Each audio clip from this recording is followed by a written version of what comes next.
arrangement to make sure that we can talk to you today, Absolutely. elaborate on that topic, how Black people can be united globally. Because like just like me, Amoan, lived some parts of his life in Gabon, in Europe, United States, and do some back and forth. And you want to make sure that as a Black person, you don't think left out. And don't think because, oh, you're not from America, you're not concerned with what happened to George Floyd or vice versa, or who's blacker than the other one. We are all Black, and we need to be united globally to make sure that the people who try to attack us understand that we are one people. Even it's like it's not going to change in 24 hours, but the few people who are leaders who can understand what it takes, to really make a change, we can start a little bit by little bit and eventually contaminate the others. So Amon, can you tell a little bit about you, what you do in life, and how it's so important to understand the origin of a Black man, to have no misconception about who we are, and to have the strength of the courage to really be together. All right. First, thank you for having me, Brother Darcy. We haven't seen each other in a long time. Just for a quick introduction on myself, I'm one Pambo. You said it already, but I'm a Gabonese man who later migrated to America, kind of similar to your story, and currently residing in Amsterdam, in the Netherlands, right? So I'm a supply chain guy working in oil and gas industry for years, and then currently working in global health. But apart from what I do as a 9 to 5, I'm also a writer. Write a couple of books, have been published in France, and a poet. We used to teach a lot of slam poetry with live poetry to a young teenagers back in Gabon, and still to this day, working on several projects around the topic of slam poetry, helping young men how to speak in public and use their voice and for the betterment of the society and the environment. That's pretty much what I do on the side. So this is why the question you ask is why should Black people be united? To me, is like asking why should a family be together? I like You that. know, to Ooh. me, it's like what are we asking? Saying what should a family be together? The father should be with his wife, and the wife, brothers should be with brothers, and sisters should be with sisters. That's what family do, right? Yes. But I understand where this is coming from, because we were taught that we're different people. How did it start? To me, when you look at, for example, there was an 1884, 1885 a Berlin conference in Berlin, Germany. Actually, the real name of this conference was the Congo Conference. And that conference was organized by the colonial empires, by colonizers, sitting at a table together, using Africa as a cake, dividing it, slicing it up in small pieces. Which one goes to France? This one will go to Portugal. This one will go to Germany. This one will go to the Britain Empire, and so on and so on, right? Africa was sliced like a cake in pieces for their own consumption. And somehow, the vision of those used to be great empires into small, tiny countries, somehow they managed to make us believe that that's who we are, Mm. right? They managed to kind of make us forget what those empires were and believe that we were who they say we are. Mm. So all of a sudden, we were all part of let's say, the empire the Congo Empire. All of a sudden, no, we're not there anymore. I'm from Gabon. And this one say, oh no, I'm from Congo. And even within Congo, there's like, no, no, no, I'm from Congo Brazzaville, and I'm from Congo Kinshasa, so the former Zaire. So, and there we started. And it goes to a point where you have, like, for example, you know, Gabon, there's a next to Gabon on the north side of Gabon, there's like another country called Equatorial Guinea. Yes. You have people there at the border of Gabon and Equatorial Guinea, or in the northern province of Gabon, who typically have the same names, speak the same languages, look alike, and they call each other, I'm from here, you're from there. And they will fight over, I'm from Gabon, I'm from EG. And I'm like, really? Do you really believe that hype? And what happened in Africa, what happened to Africa, can be seen in the relation between Africa and its diaspora, in its global diaspora. Yeah. They managed to do that within the continent. Most importantly, they managed to do it among us, Black people, dividing the family to the point where I look at an African American and I should be thinking, oh, no, I'm from Gabon, he's from here. We're not connected whatsoever. And that's the biggest lie that was sold to us. But sadly, we somehow believe that hype. And we had Yeah. that conversation, you and I, before, and I told you the only difference between a Jamaican and Bajan and a Cuban, it's a boat stop. It's a boat stop. That's Yes. the only difference. Some of these people literally were coming from the same boat and were dropped at those different locations and it became their nationalities. But sadly, a few centuries later, we forgot about it. Can you talk a little We bit? drink Can you talk a little Kool-Aid. bit louder? Can you talk Oh, a little bit sorry. louder? Yes. Sorry. So like I was saying, the difference between those nationalities is really sometimes is just a boat stop. Yes. But somehow we drank the Kool-Aid to the point where we believe we are those nationalities rather than who we really are, who were born to be. And that's the tragedy of our continent. So you ask me again, going back to the original question, why should family be together? Because that's what family does. Family stays together. But a lot of people fear what they don't know. And because we were cut, you know, that important part of history was cut, was taken away from us. We ignorant. We ignorant to who we are and who we should be, right? So we see our brothers and we call them strangers because we did not relate to their struggle. And you know what? There's a late Cheikh Anta Diop, who's a great historian, originally from Senegal, Mhm. wrote several books, some classic books about the origin of the great Egyptian empire, right? Yeah. And one of the conclusions that he reached was that until we understand our origin, we will never thrive as people. Until we understand where we're coming from as people, we will never thrive. And that's all we see today, right? Within the continent, but also between the continent and the diaspora, because we do not understand the origins of our people, we cannot really relate with each other's struggles. Once you know where you're coming from, you understand the history, then you're like, wait a minute, this is my brother. This is my brother too. We may be in different locations, the same example I was giving you about Gabon and Congo and Cameroon and whatnot. The same goes to a guy from Gabon, a Black American, and a brother from Jamaica, a brother from, Trinidad and Tobago, whatever. This is the same people. It's as simple as that. And this is not even like me trying to be a philosopher and coming with some all kind of theories. This is just facts. Those are Yes. historical facts, right? So to me, just as simple as that. But sadly, we've forgotten that history and we were told that we're different and we started believing. That's so powerful. And now we talk about, privately that, there's a group of people, you said something last time and, I mean, you can repeat it if you want, that you talk to somebody from Africa in Houston and you said that, hey, I'm going to that South Town. She was like, oh no, I'm not going there. No, this is where there's Black Americans there. And you are so shocked. Said, what do you mean?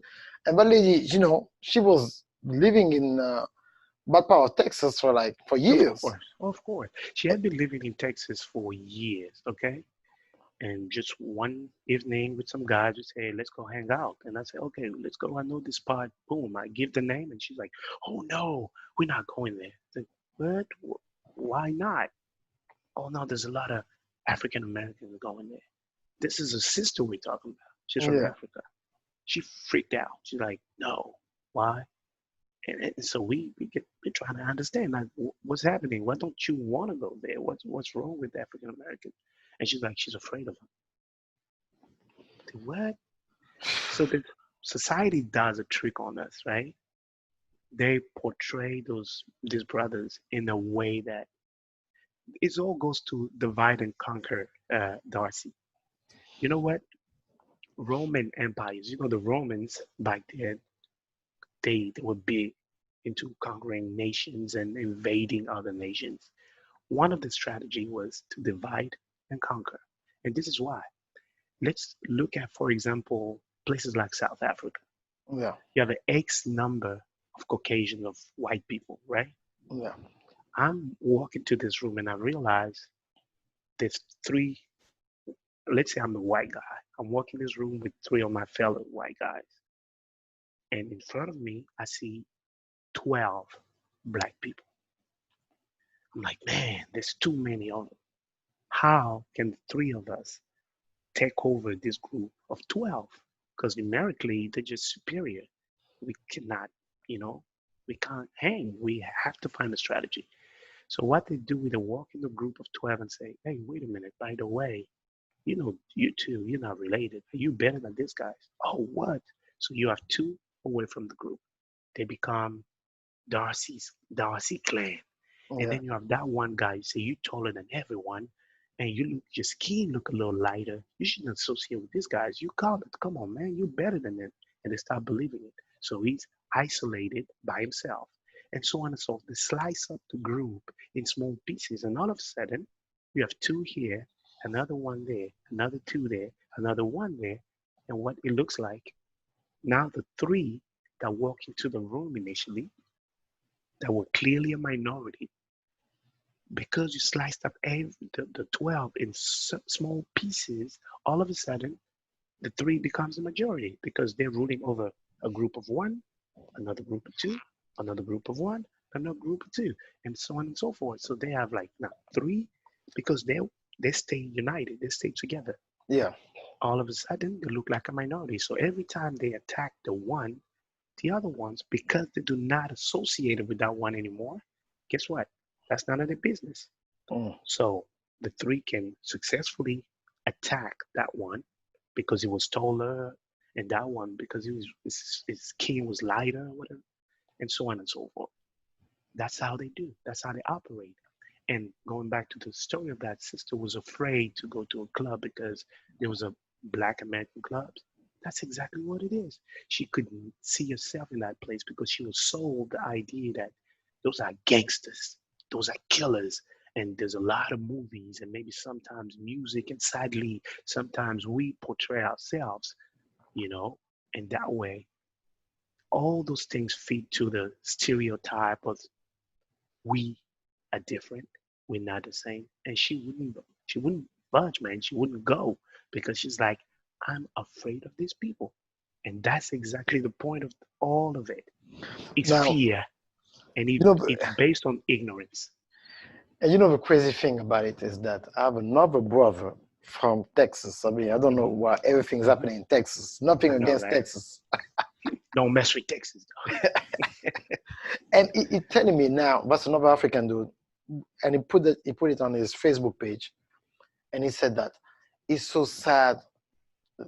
It was like less than 2 weeks ago.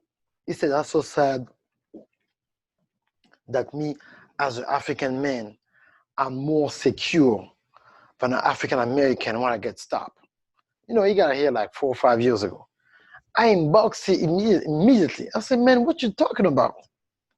Do you think that if you get pulled over, do you think that it make a difference because you have an accent, or because you say, oh, I'm from Africa? I'm gonna say, oh, okay, you have a pass. And even if that happening, it's just like because that person maybe in a good mood or whatever, it got nothing to do with if somebody is racist and that's his agenda, you're going down. But Diallo, Amadou Diallo was killed in New York. He was from Africa. You know? So, but some people, I don't know if you heard that before, but when you talk with some people, they will let you know, they will start converse with you, where you from? And they start, oh, you speak another language? And then some of them will have audacity. That's not courage, it's audacity to tell you, hey, you know what? I like you guys better. You smarter. Oh yeah. Yeah, you speak another language. You educated. But you know, other people from here, we got a lot of problem. I always stop them. I said, look, man, I know that type of things because I used to hear it when I used to be in France, in Europe. Yep. You're going to say the same thing to the next guy. Yep. Oh, you know what? I like the guy from my island. I don't like the guy from Africa. You know, there's such and such, and I like the guy from Ireland or whatever. And when you see the guy from the island, the guy from United States, oh, I like you better. I don't like the black from Africa. I don't like the black from my island. You do the same. So like, don't do that to me. I'll stop it right now. So like, I feel insulted. You should apologize on the spot. I always do that. Oh no, I don't mean. I said no. You cannot tell me that you like somebody like me better and think that we're gonna keep talking. But think No. about it for a second, Darcy. Think about it for a second. When they tell you, oh, I like you. You speak, you have an accent. And where you coming from? You speak a different language. You're so educated. You're so articulate. That's the key word. You're so articulate, right? What does that do to a weak one? Because you're strong enough to stop him and say, hey, look, don't don't give me that bullshit. You know, that's disrespectful, blah, blah, blah. And then he's like, oh, well, I'm talking to the wrong one. But what do you think, what effect do you think that message has on the weak one? They make him feel better. Yeah. The one who's not empowered, they don't know who they are, and they feel empowered. They're like, oh, wait a minute, I'm better. And they feed into that divide and conquer thing. Because all of a sudden, let's say he told you because you, and I heard that before. Like you, I'm from Africa. I work in corporate America. Yeah. So they're like, yeah, they're always trying to bring that, kind of make you feel like you better than the next brother, Yeah. And if you're weak and you start believing that, then you walk those streets thinking, I'm better than Black Americans. So in order to be perceived as superior, I gotta distance myself from them so that the colonizer can keep looking at me and think, you know what, you're a good one, right? And a lot of people believe that. They drink the Kool-Aid and they go out in the world with that in mind. I'm better than these guys, therefore I should not associate with them. Divide and conquer. And it works. I mean, It worked in Africa. It works to this day on a global scale.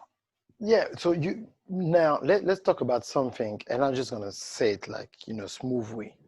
People need to understand something. The reason you watch it replay or on YouTube or Twitter, you have to understand something. We're doing this show because that's some hard conversation that I had with some of my friends in private. But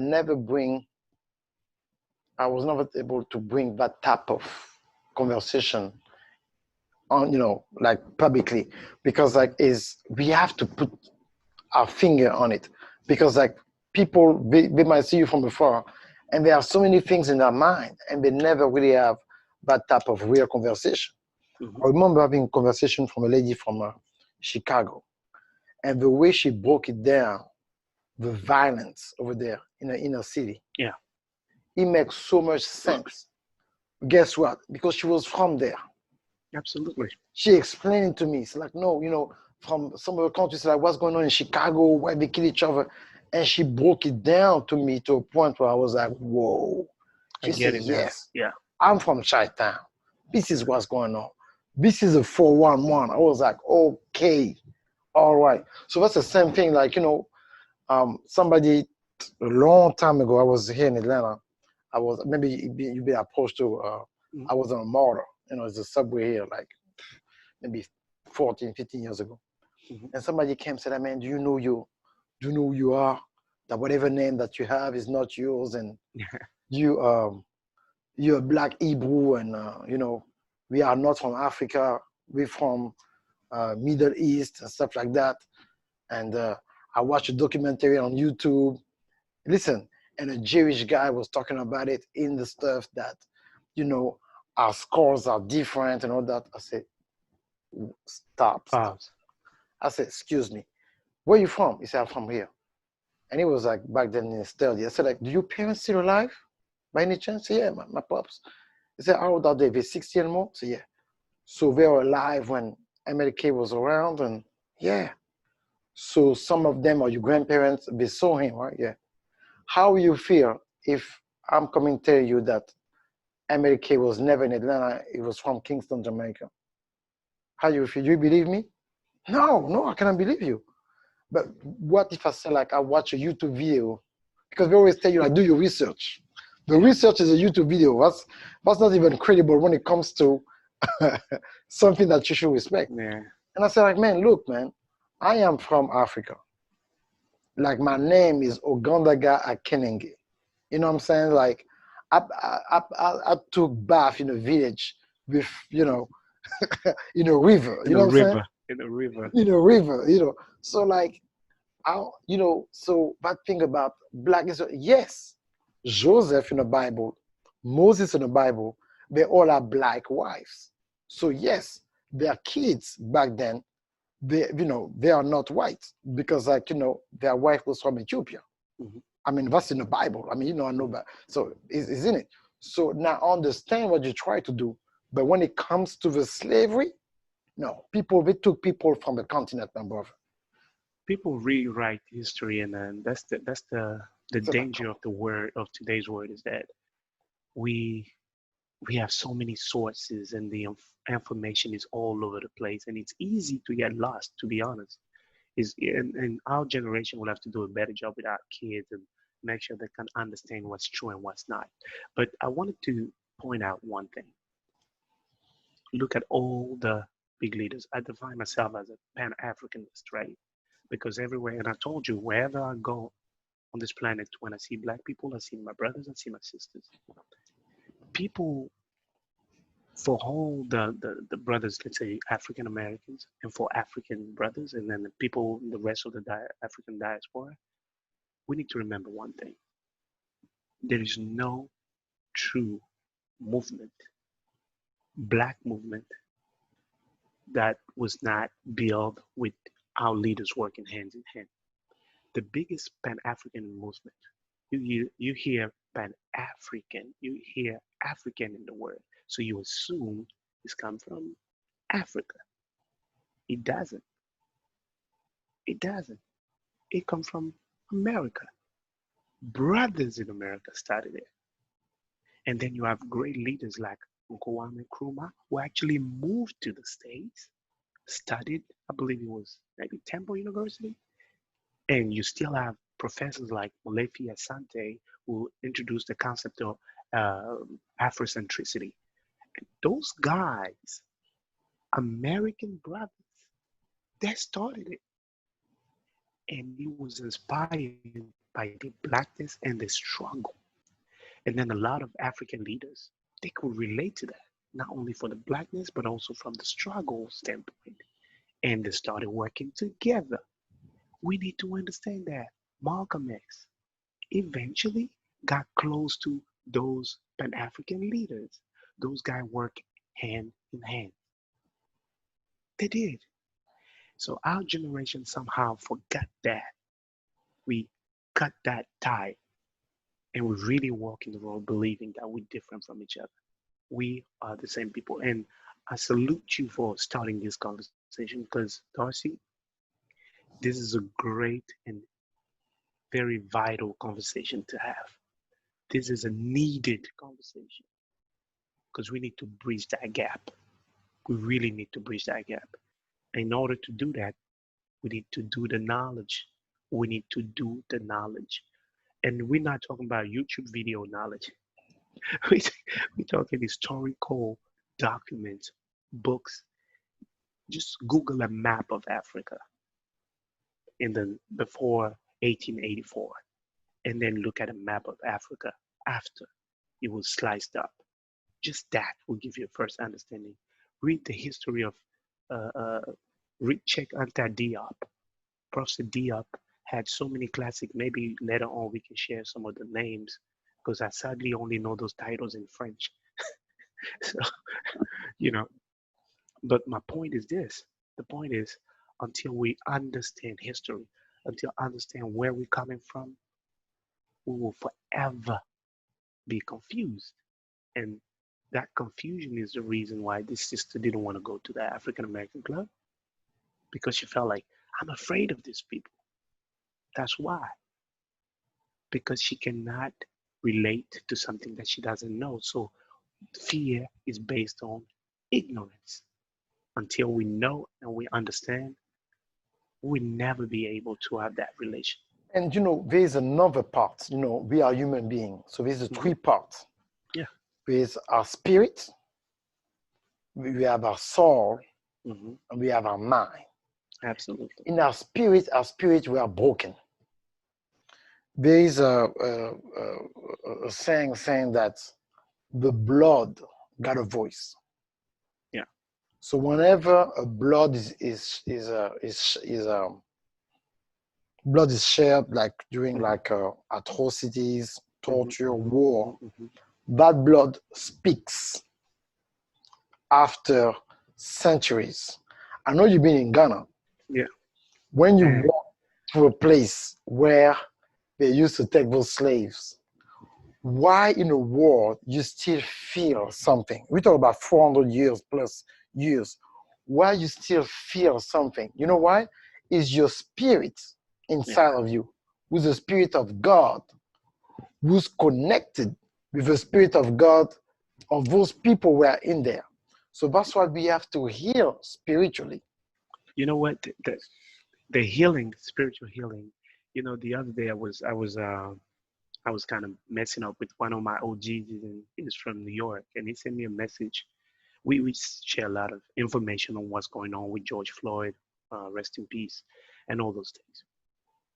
And he sent me a message. He said, "Man, I feel like I have PTSD. You really have like post-traumatic, stress disorder for watching those videos of brothers being killed." And my message to him was, brother, we all need therapy. As a people, it goes to the mental, burden being a black man. I say, brother, we all need therapy. And we were kind of joking around it, but it's true though. It's the point that you just made. We somehow, and the word is not going to give us that therapy, right? It's up to us to kind of find it within each other, talking to each other, bridging that gap. That's how we reconnect to our ancestors, to our original values, and that's how we reconnect with each other. But I hear you, it's necessary because we walk with with centuries of, think about it. A lot of people just look at what's going on in the States and they're like, oh, wait a minute. Even here in Europe, they say, America is crazy. And I hear a lot of black folks in Europe. They're like, man, you sure you want to go back to the country? Man, this is crazy. This is what's happening. And then start talking about systemic racism, oppression, discrimination. And I'm like, wait a minute. It happens here in Europe. Oh, not really. Please stop playing. Come on, man. I work in the office. Better example is actually my wife. She works in the World Trade Center here in Amsterdam. And she came home and she's like, man, you walk in that building, all you see is white males and a few white females, no minority. I once walked in the office 5 minutes away from my house. Man, I thought I was in a clone factory. Okay. And I was like, they all look blonde. Plus, that's the tallest country in the world. Yeah, everybody's very tall. I've been. I don't know if you remember. Back in the day in Gabon, we went to Amsterdam with my dad. With his business back in the day. Yeah. We went to Amsterdam and Rotterdam, and we bought some boats. And I was so surprised. I never seen so many 6-footer women. Let me tell you, you walk into the office. What's going on here? You look into the office and you have a 7 foot tall dude and he's an accountant. And I'm like, God damn, bro, come on, man. You're missing on some money right there. Should be the NBA. You have a lot of that here. But I literally told my guys at the table, because we're sitting with my colleagues, and I told them, guys, I'm sorry. I'm the only minority here. I'm not trying to make anybody uncomfortable, but I feel like I'm in a clone factory. They're all blonde with blue eyes and they're all 6'8" and 6'7". And I was pointing the fact that I started counting people and I extrapolate. I'm like, we roughly have 500 people in this room eating lunch. And as far as could see, I was the only minority. Come on, man. You mean to tell me you don't have any educated brothers that could be working here? Okay, let's say Indian people, maybe? Asian? I was the only non-white person. That exists. It's more subtle. A sister who's originally from the UK recently published an article about how, you remember that story of Amy Cooper, that lady that called the police on her brother because she had a dog and a dog was in the park. It was Oh yeah, supposed to yeah. be on the I saw leash. that. Yeah, I saw that. Yeah. Yeah, I saw that. Yeah. So that sister in the UK, she lives here in Amsterdam. She wrote a very compelling story on her blog. She said, my encounter with a Dutch Amy Cooper almost landed me in jail. Yeah. Please look for this article. She Yeah. talks about the Dutch Amy Cooper. She almost got jail because of what she called a Dutch Amy Cooper. Yeah. Read that story because she gives you all the details as a sister living in the Netherlands. And then you realize, wait a minute, what happens in America just goes viral. It goes global because you have a strong Black community. It happens in Europe. It But happens let in me. France. It happens in the Netherlands. I mean, I was born in France. Yeah. And I lived in France about 10 years, and I did my military services. Oh, I didn't know you did I that. went to the French army. Yeah. So bruh. exactly. So exactly. So that's why I'm saying, like, that conversation, I can talk about it because I literally lived in those three continents: Africa, Europe, and America. Yep. Lived there, not visit. So in France, not so much in Netherlands or UK, but in France, I can talk about France because I live in France. They make sure in the way they put the society that if you're a minority, it's going to be kind of complicated for you to make above 50,000, 50K a year. Like you might, they have a lot of people making 20 a year, 20K a year, 24 a year. People making 35 or 40 a year in France, they are very happy. Oh, yeah. You make 50, you made it. You're a tycoon. You're all tycoon. Exactly. You're like, okay. So now, they don't need to oppress the people another way because they already oppress you financially. So it's already made. Now, in the United States, it's different because they found a way to hustle themselves in every area of the society.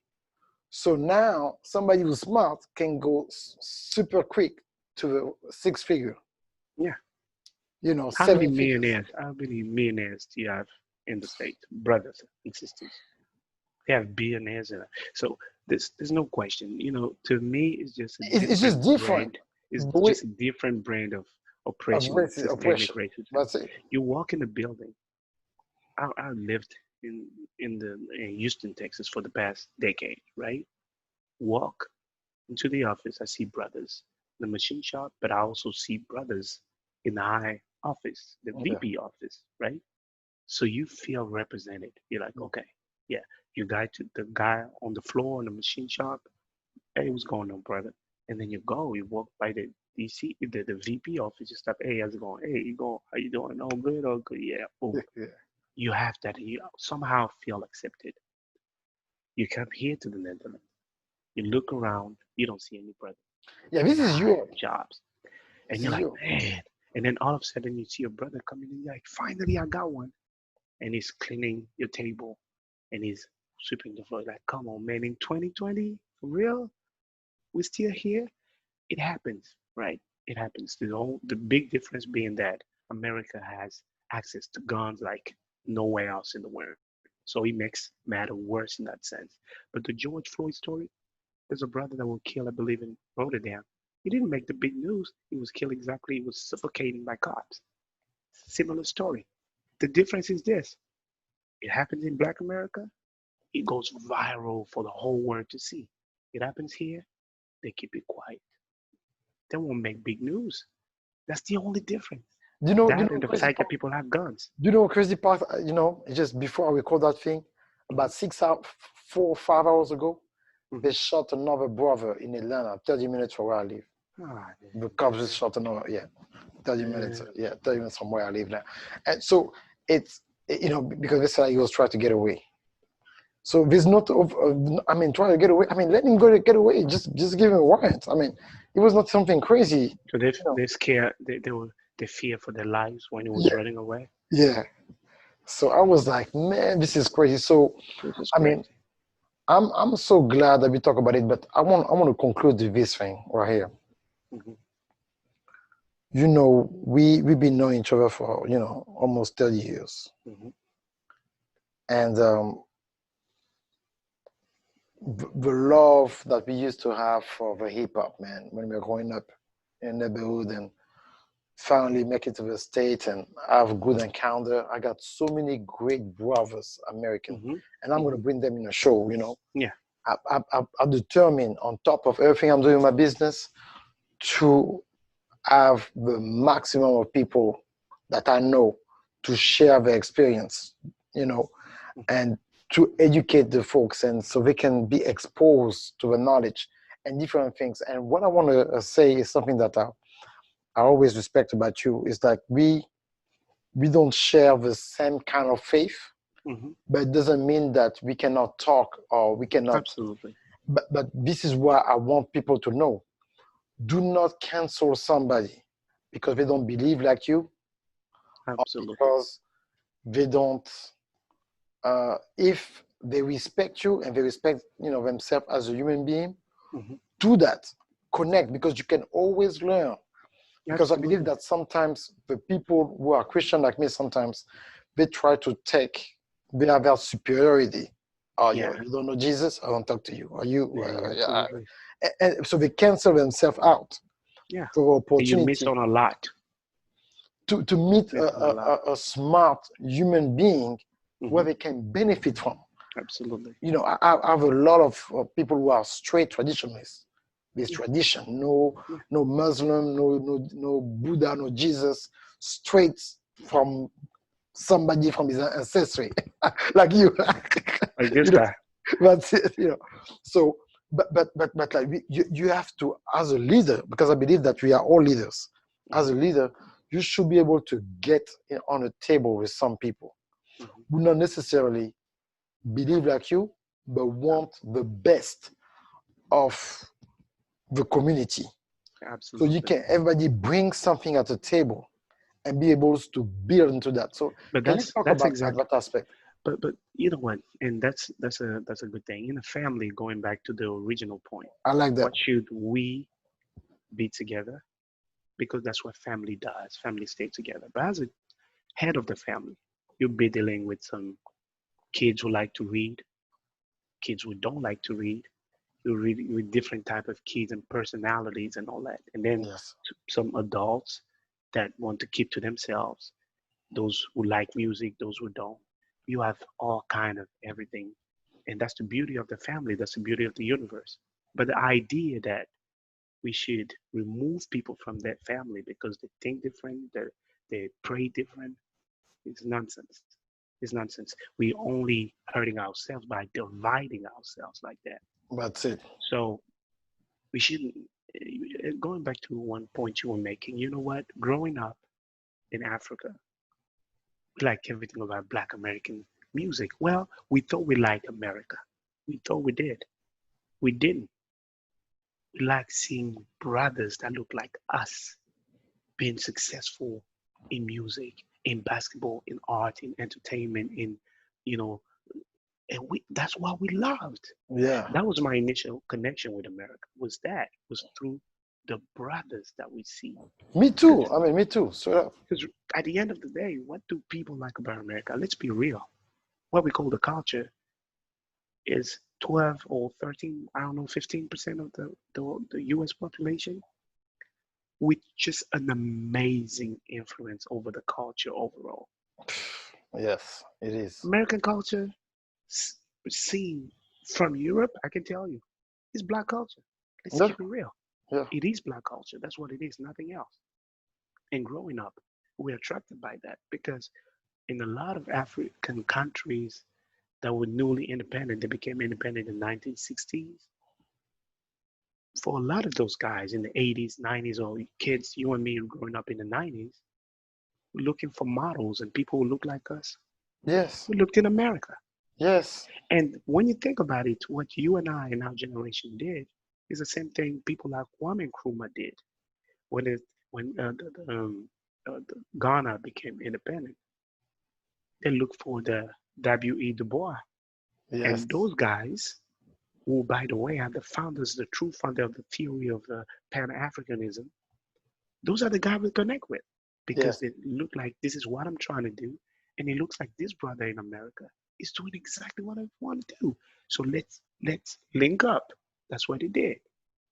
And growing up, for us, I like poetry, I like writing, and I looked and I saw some poets like Daniel Beatty. I saw some guys, and I was like, that slam poetry thing, people live. And you remember there was a HBO series by Russell Simmons, and it Yes. was called Deaf Poetry Jane. Oh, yes.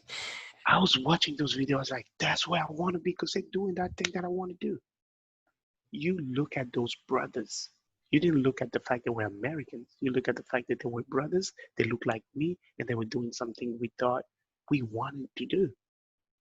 And that's right. So when I moved to America, I didn't move into an unknown territory. I knew where I was moving into. In a way, I kind of knew I had my own expectations. And I Yeah. was like, I know these brothers, they're doing their thing, and I want to do my thing. So I'm going to learn from them. I could say, hey, I'm sorry, I know where I'm coming from. I can give you my great, great, great, great, great grandmother's name. So I I can't connect with that slavery thing where they don't know where to come from. I know where I'm coming from, so I'm not with them. But because I know my history, I know where we come from, I know what we went through as a people, I engage with a different mindset. And We you used to, know, it's so powerful because like now when I move over, let's talk about something too that I want to make sure that we, especially for American who are watching me and African, Mhm. we have no idea of the drama that they encounter as people, and they continue in a family structure, and I mean so much drama that when you listen to some testimony of family, I mean we got drama in our families too, but that's a different type of drama that we have over here, oh man, and we are like, oh my God. So to me it was more like a compassion, compassion, like my compassion rise up, say, okay, now I understand. that's Because I believe that, understanding, like you Darcy. said, is ignorance, when you think you're superior or inferior, both of them, like superior on top, because there's, unfortunately, on both sides, some American feel like they are better Mhm. than African and vice versa. But like when you start understanding, now you have a compassion. You're like, oh wow, man, I didn't know. Like Darcy, you watch a movie by Tyler Perry, Color Girls.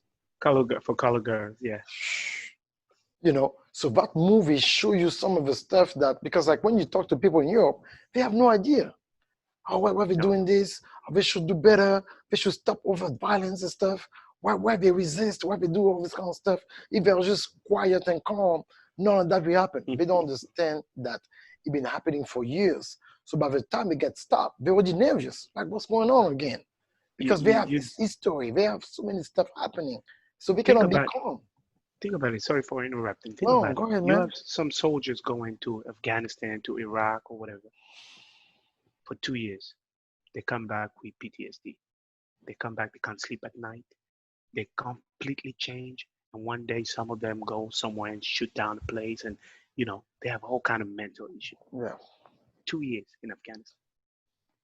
Now, think about a kid who grew up in Chicago seeing that, whose grandparents seen slavery and segregation and Jim Crow and brothers being lynched and all that. How do you think 400 years of slavery and all that, plus a couple of centuries here and there between segregation and then you add on top of that, you have a systemic racism and oppression and a mass incarceration of Black people, all that put together. How do you think people can be after that, right? From a mental standpoint, if 2 years in Afghanistan can make a brother completely lose it, how do you think 400 years can impact us as a people? I always say us because I'm a brother, and Yes. the Black pain is my pain. Brothers struggling in Brazil, it's my pain. Brothers Yes. struggling in Africa, in Congo, it's my pain. Yes. Brothers being killed by police in America is my pain. Yes. Because that's my people, and those are my brothers, and those are Yes. my sisters, and I know exactly where I'm coming from. I'm gonna give you an example. I'm gonna give you a metaphor, an allegory that to me is very telling. For those who know the history of ancient Egypt, there was Osiris, right? There was a king Osiris, and his history is interesting. He only became a god after he went through some events. Namely, one of his jealous brothers put him in a box and threw him in a river. This is make a long story short. And apparently his body was sliced up in pieces. Only when Isis find part of it, she was able to kind of put the body together in a sense, and then they gave birth to the king Horus. And after that, then Osiris became God and went to the heaven. That's just a simplified version of it. But think about it. Osiris is often used to represent the whole continent of Africa. And when I say Africa, I always mean Africa and its diaspora. Yes. What happened to Osiris, for him to become a god, he had to go through a lot of different things. His body was cut in pieces, like Africa was cut in pieces in the Berlin Congo Conference in 1884, right? His body was put in a big box and thrown in the water. Like brothers from America, from the West Indies, were put in those boats and sent overseas. See the image? Yes. The same way it was caught, like the African was caught, the same way it was put in a box. The same way those brothers was picking those big boxes called boats and sent across the world. Wow. The only way we together as a people can thrive is when we rebuild the body of Osiris. All the pieces that were cut and thrown in different part of the world is our responsibility. You and I, our generation responsibility is to bring those pieces together, rebuild the body of Osiris, because that's the only way Osiris was able to elevate himself to the God that he is today. And that image for me, it summarizes where we need to be as people. And that's why I commend you for starting this series of conversation. Those are needed conversation. And we need to bridge that gap. And the only way to do that is knowledge, is talking to each other, is meeting with each other with the understanding that we are together because that's what family does. We are supposed to be together. And there's no way around it until we understand, until African American understand that what's going on in Congo is their problem, until Africans understand that what happened to George Floyd is their problem, until people from the West Indies understand that what's happening in America is their problem, until we get to that knowledge that your pain is my pain, as a people, will continue to be dominated and will never thrive. The time is now to understand it, and that conversation is a step in that direction. That's why I salute you, my brother, for even initiating that. Yeah, I mean, you know, because I had so many misinformation. I said I have to do something. You know, your leadership ability need to rise during hard time. Yep. And you know, I was telling, you know, because like when I met my wife, we always say like, you know, one day we will talk about it, because you know she's from North Carolina, you know, and so we said like we need to really talk about this topic, because there's so Yeah. many misinformation out there that create those separation. But the most important thing, I like what you said, is about the family. Until we see ourselves a family, now doing business together, doing banks and community, we become more like we be organic. It's gonna be natural. Yeah. It's gonna be flow. Absolutely. But if now you know say, hey, we need to get together, people are like, I don't know, because you don't feel like we're together. So before we talk about like, let's do business together, let's build a bank, let's do this, we have to feel like we are one. But thank you so Absolutely. much, man, for Nah, the thank you. time. Thank you for having me, man. This is a very needed conversation. I can't thank you enough, man. And I can't wait for you to come back to Houston, Texas. I have Yep. to go, you know, I got some family members too over there, so I have to come and Be there in chill. a couple of weeks. So whenever you pass through the city, please feel free to stop. Oh no, you know we have to get together. All right, all right, all right, We okay. have to get together, man. We have to, man. We We have have to. to. It's like no, this is Yeah, serious. All right, man. absolutely. Thank you so much, Darcy. You are welcome. Peace Bye out, bye. my brother.